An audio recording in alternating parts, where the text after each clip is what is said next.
Here we go again. Anything is possible. And the crowd absolutely love it. This is why we love Formula One.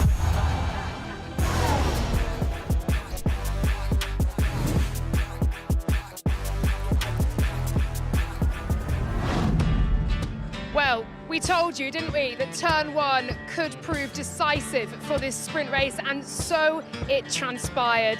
We will get into exactly what happened off the start here of the Austin sprint, but one man is standing on the top step once again, and he's taken another 8 points out of, I think we can firmly say, title rival now, Oscar Piastri. Max Verstappen wins your sprint race at the US Grand Prix weekend.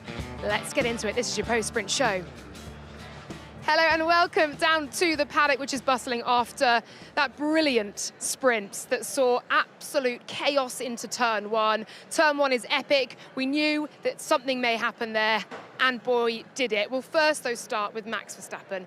Ruth, Jolyon Hinch alongside me. Ruth, he's done it again. Max Verstappen, he gets it done, even when not entirely comfortable with the car. Yeah, buoyant. The whole Red Bull energy, honestly, I mean, obviously, right place at the start with that incident, but held on. The DRS here is so powerful. It's about 6/10 a lap, and to actually break that DRS from a charging George Russell behind, did a great job in a car not entirely comfortable for him. I think they'll learn from that and readjust going into qualifying this afternoon. I can't wait to see that George Russell lunge on Max Verstappen a little bit later in the show.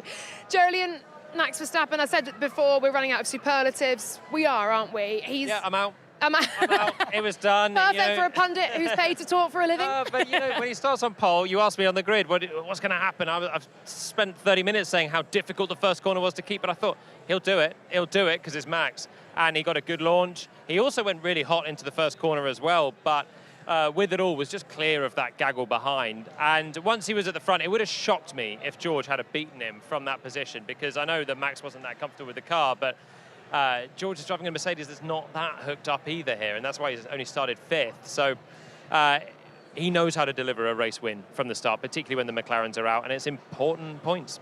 James, he's taken 49 points out of Oscar Piastri since the summer break. Can we now begin to believe that we may well see a three-way fight for this title into Vegas, Qatar, Abu Dhabi?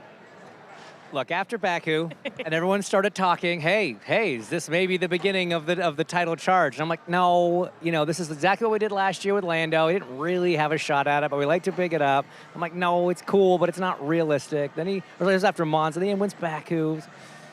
I think I'm converting. I think there's a potential, after the genuine qualifying pace here, right? There were some outliers with the last 3 tracks, things that you would have said don't necessarily suit the McLaren. You can't really argue that here. We saw that qualifying lap in the pre-race show. Those cars over a single lap are completely even. The difference is no more than a tenth in any sector of this racetrack with 3 very different sectors. So the cars are on par, at least in qualifying trim. And he's Max. And especially if we keep having incidents between the 2 McLaren drivers, oh, I love it. It's really getting interesting now. The car's also turned that corner it needed to, and it's performing now at each and every racetrack we go to, regardless of characteristic. Okay, I'm going to enjoy this one. Here are the sprint race highlights. Good afternoon and welcome to the Circuit of the Americas. We're just outside of the city limits of Austin, Texas. And the sprint race is underway in Austin, Texas. Great reaction time for Max Verstappen, for Oscar Piastri as well. Lando Norris dropping down to 3rd position at the moment. He'll be late on the brakes. Piastri's going to be hit by Hulkenberg, and the McLarens make contact as well. Norris out of the race, Piastri out of the race. Peak drama at the start of a sprint weekend. Yeah, someone just wiped me out. I'm out. We go back racing once again. Slightly wide moment for Max Verstappen. The green flag flies at the Circuit of the Americas. And he's going for it. He's looking to the inside. That is absolutely outrageous for a late set for George Russell. The 2 Ferraris now are side by side, with Lewis Hamilton getting to the apex first, and he improves to 4th position. More contact. The wheel is ripped off. He'll have to park it up. And chaos in the sprint from the first to the last. We have a safety car out. Max Verstappen wins the sprint race in Austin to take 8 points out of the total of the McLarens and heap the pressure on for the remainder of the championship. Well, there we go. Finishing under safety car. I think we all hoped for a little one-lap dash, a bit of a George lunge at the safety car restart, but not to be. Max Verstappen very much securing that sprint race victory. Let's go to the start. You saw it again there. A massive sandwich is how Nico Hülkenberg described it. He was out, both McLarens out of this race. How did you see that start?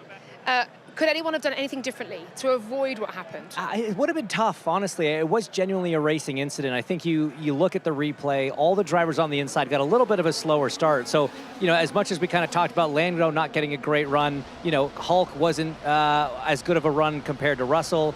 That's what allowed Alonso to get a shot there. And yeah, as soon as Piastri tries to commit to that cutback, to that over-under, maybe he knows one car's there. He probably doesn't expect Alonso to be on the inside of Hülkenberg as well, and there's no way for him to know that. It's a racing deal. This is what this corner is built for, in a sense. You ask, could anyone have done something different? They all could have done something different, and it would have saved that multi-car pile-up. But if you take everyone's individual start, they all did the most sensible thing for their own race, I think. Oscar here is side by side with Lando. Lando's going to go in deep. That's sensible. It covers him off. But then Oscar has to cut underneath. He's not cutting massively back. He's just cutting to give himself the line and hope that the guys on the inside aren't going to wash wide. So it's sensible. Hulk's trying to defend from Alonso sensibly, and Fernando's got it stopped on the apex. So it's just the definition of a racing incident, this one. And I really don't think you can point any blame on anyone. Lando's slow start was the catalyst, but that's, he's not trying to do a slow start. It's just an unfortunate moment for him. He would have been gunning for the race lead if he could have had the choice, but he's then tried to just defend and bunch Oscar up, which is the main cause of the collision. The onboards are fascinating because the vision, the viewpoint around you is so limited through turn one, and we're seeing this in replays and slow motion. This is happening in a blink of an eye for these drivers. But Lando Norris, you said it in commentary, will have absolutely known when he said someone's hit me. He knows who's alongside him, and he knows it's his teammate Oscar Piastri. How is that debrief, do you think, going, Ruth, in the McLaren garage right now? Do you know what? The two drivers came into the paddock completely differently. Lando came helmet off, went straight into the engineering office, I think, to talk to his engineers. And then Oscar came a little bit later, helmet still on, and went into the hospitality. So hopefully a little bit delayed for them to talk. But again, they're both sensible. They'll have to review, before they make any conclusions. They've been media trained, unfortunately for us. There was an interesting thing, though, because I witnessed them then both come to the media pen afterwards. And again, it was kind of a tale of two stories, because you had Lando pretty calm. I don't know, jovial is probably the wrong word, but he was cracking a smile when it's like, hey, what are you going to do? He knows there was nothing he could have done differently. Oscar came in and looked a little more frustrated with the whole situation. I don't know if that's because he's frustrated at the incident. I don't know if that's that he's frustrated that he lost another 8 points to Max Verstappen, but it was definitely a pretty stark difference between the general mood between the two when they came into the pen. They're quite different characters, though. They are. When we speak to them after in Parc Fermé, I've spoken to Lando off the back of what should be quite a painful defeat in Belgium, for example, and he's okay. He's at peace with what's happened because it's in the past, and they'll obviously learn from it. It's just the way that they work. You live your own moment, so they've both seen, Oscar's got a better view of what's happened. He's also known that there's the contact on the inside. You know what it's like as a driver. You get a sixth sense for when there might be someone there, but you wouldn't know that there's two cars, there's three cars on the inside. So Lando probably was more in the dark of what was going on. But they'll now settle down, they'll speak to the team. The team will say, well, look, I don't think there's anything more in this. It's a racing incident. Let's focus on what we can control. That's the race start, the launch that they both got. And then they'll look, and I think they're both sensible enough to think it's a racing incident. Yeah, I can't see there being any ill feelings towards each other after that one. Yeah, we'll see. I mean, they've got qualifying. They've got a chance once again to go into turn one in the Grand Prix, where, of course, so many more points are on offer. You mentioned the media pen and their demeanour. Shall we have a look? Piastri and Norris speaking to Lawrence Barretto. Hey Oscar, well, obviously hard luck from what happened there at turn. What's your read of how it kind of all unfolded, and how much does it hurt to obviously suffer DNF?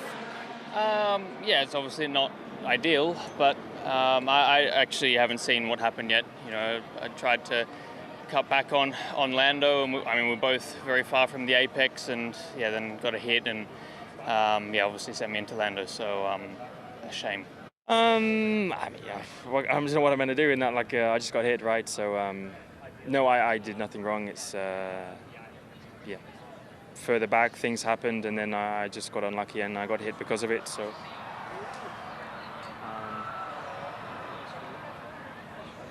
Oh, it's just like last year. Yeah.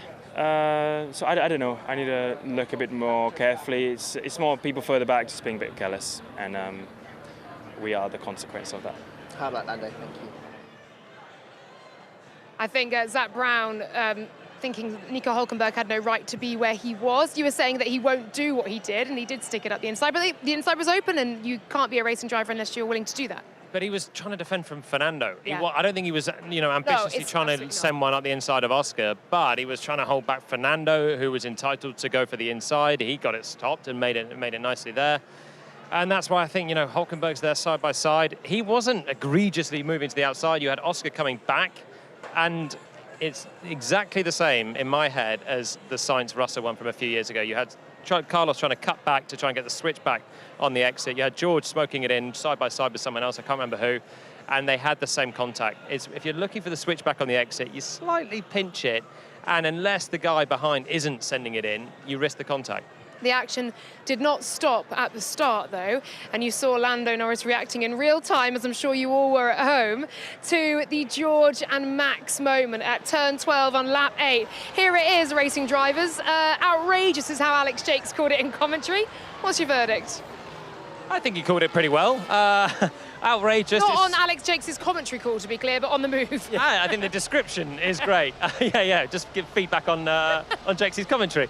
I like the attempt, because for George, he was hustling away, seeing that Max wasn't very happy. He thinks, you know what, I'm miles back, but this is my only opportunity to do something. It's a Hail Mary. It's a hit and hope.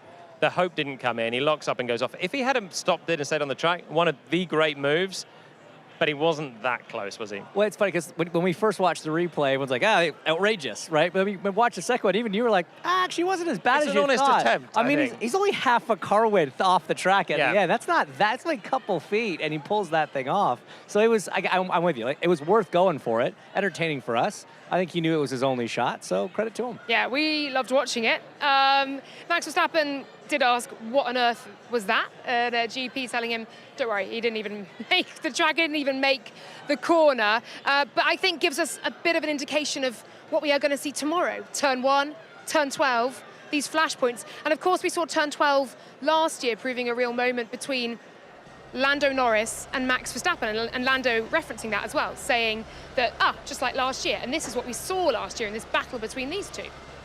It opens up the opportunity. This one was actually quite different. It's Lando trying to overtake around the outside, Max defending on the inside, and they both run off, which is where it's similar, but it's a sort of an overtake around the outside rather than a massive lunge down the inside.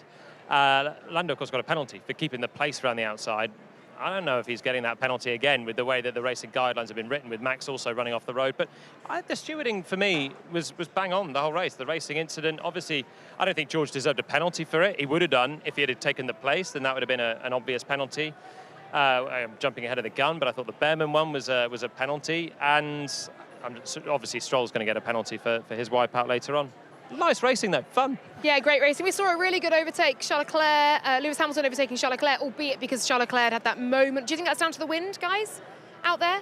It could be a number of things. Certainly, the wind played a factor today. It was breezy up in the tower. Certainly, maybe not quite as bad at it's bad enough in the pit lane. Well, you guys okay? Yeah.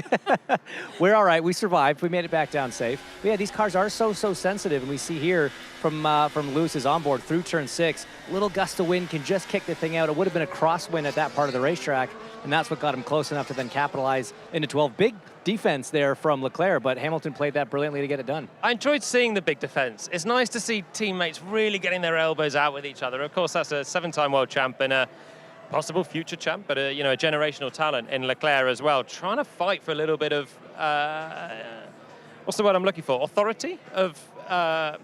Come on, someone help me out with the word I'm looking for. Superiority. Pride, Let's go superiority in the Ferrari ranks this weekend. And Lewis was really strong. There's something about seeing two Ferraris battling on track, though, isn't there, that's just a little bit special. Do you know, in all of this, and we got this deep into the show, we haven't talked about the fact that Carlos Sainz has just secured another podium for Williams, albeit because of the melee at turn 1, which took out a number of cars in front of him, but he got the job done. What progression from Williams. What a handful of points needed in that P5 fight. Yeah, I mean, and he said it himself, he said, I've been driving at this level all year. All drivers do tend to say that, and I've got two of them in between you and me. But, this track, it rewards having, that aggression in the front end, discipline on the exits, and that car looked pretty okay all weekend. And I think, in that midfield fight, every point matters. And sprints were scary often in a midfield team because it can make such a swing in the big scheme of things. Let's hear then from James Vowles. He's with Ant Anstead. Okay, James, divided fortunes today. Let's go to the good news first. Signs, points again. Well, both cars points, Alex as well, and a podium that comes out of it as well. It's a sprint podium, but still, it's a fantastic achievement this year. And yeah, to your point, it is mixed fortunes up and down the grid, but the great thing is both cars were there and ready to pick up whatever could come our way. And how's Sainz is obviously, he's got points in the last race, he's come into the sprint. How important is the sprint race overall? I mean, they add up pretty quickly. That's 9 points we just added to our tally, which, when you consider we had about 100 before, that's 10% of the points game in one sprint race. So they have an impact. It is quite potent when you add it all together. And perhaps more importantly than that, it gives you a good idea of the issues or the success that you might have later on in qualifying and in the race. So you can tune the car a little bit just to get rid of any more weaknesses. Yeah, that's an interesting point because there's only 6 sprint races throughout the season. How much intelligence do you get from a sprint race as opposed to, general qualifying? Yeah, so this is where it's really interesting for me. It's harder from the perspective that you only got 60 minutes to get the car right. But the learning you get then out of a real qualifying session and a real race session is actually far more powerful than if you're going around in circles for 2 more free practice sessions. So pros and cons to it all. But for me, the learning, what we've learned is the cars aren't bad. A little bit more, it looks like, overheating than other cars on the tyres. So perhaps balance that a little bit more for the race because it will be the swarm tomorrow. That's it. Right, so take your team principal hat off for a second because I think the fans love the sprint race. How would you say that engages for the American audience? So I am a fan of sprint races as well. My theory on it is this. I don't think you want 24 sprint races. I think actually having a number where you can look forward to it and enjoy it is the right number. I don't know if that's 6 or 10, but it's hard for everyone. But I think we get exactly what you have today, which is a fantastic result and something to talk about. Right, well, let's end on a real positive. Sainz, how would you summarise it? From the get-go, you could tell he was in control. So perfect execution from wheels off the line to the end of the race. Well, congratulations today. Points, and that's where we're here. Thanks so much. Cheers, Thank you, everyone. Lovely to hear from James Vowles. What a day for Williams. Can they translate that, though, into points in the big race tomorrow, the Grand Prix? More points on offer for them, but a P3 and a P6. Brilliant, brilliant stuff. Let's see how the rest of the weekend shapes up then. You have your sprint winner. It is Max Verstappen continuing the Red Bull run of scoring points in all 22 sprint races we've had in the history of this sport. Pre-qualifying show at 3:30. Qualifying coming to you at 4 p.m. Not long to wait at all until we see these cars out there once again. And of course, taken out of Parc Ferme. All the reaction straight afterwards, then into your pre-race show. 12:50. Into a 2 p.m. start for the United States Grand Prix and the post-race show, coming just after the podium. All right then, your final thoughts, guys. Max Verstappen has taken the win in the sprint race. He's taken 8 points out of Oscar Piastri. It was a double McLaren DNF. How do they react moving into qualifying and the Grand Prix? Well, first I want to see if both McLaren cars are okay. Look, potentially like maybe some suspension damage, maybe a gearbox. So I want to see if they're both okay. And if they are, who's going to come out on top and qualify? Max was faster in Sector 1 in the S's, but Lando's braking. Can Oscar rally? Can't wait to see it. I think McLaren would have had the fastest car if they had been in that race. So on the one hand, that's confidence for them. On the other hand, they've got no learning from the sprint, which is what Red Bull can have. So Red Bull have got the chance to improve.